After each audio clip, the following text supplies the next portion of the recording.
Lesbos, Greece. Pope Francis returned Sunday to Lesbos, the Greek island at the heart of a massive wave of migration into Europe 6 years ago, after pointedly criticizing European governments on their current handling of migrants and refugees during a visit to two hard-hit countries. The 84-year-old Francis will spend just 2 hours on the island, visiting a new holding center for migrants and asylum seekers and presiding over a brief prayer service. On his previous visit in 2016, Francis brought back 12 Syrian Muslim refugees with him aboard the papal plane.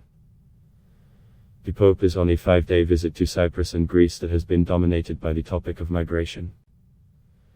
In Cyprus on Friday he denounced the culture of indifference shown to migrants, and in Athens on Saturday, he urged European governments to take in migrants in proportion to each country's means.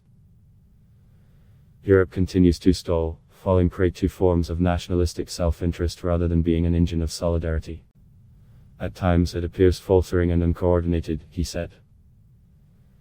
In the past, ideological conflicts prevented the building of bridges between Eastern and Western Europe.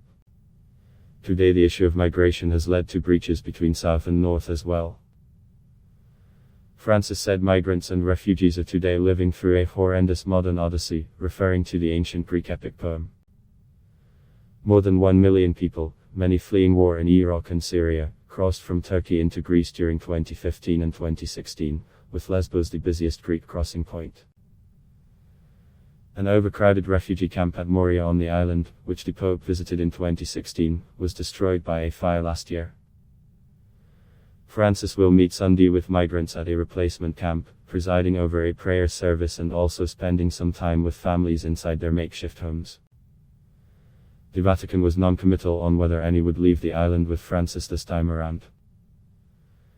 The Vatican on Saturday confirmed that, as part of Francis' visit, 12 migrants currently living in Cyprus would be relocated to Italy in the coming weeks and cared for by a Catholic charity in Rome.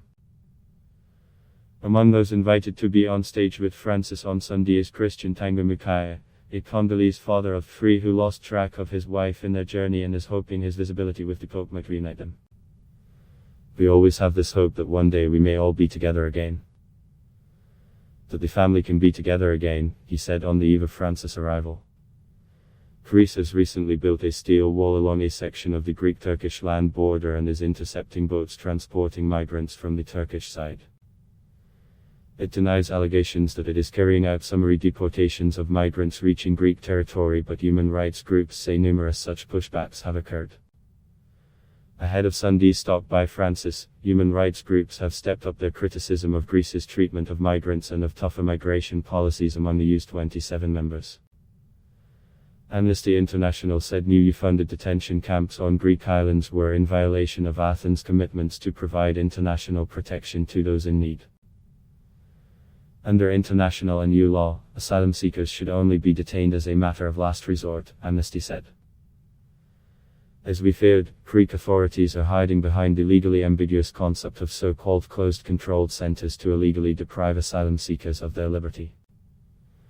The rights group asked Greece to urgently withdraw this decision and lift the restrictions.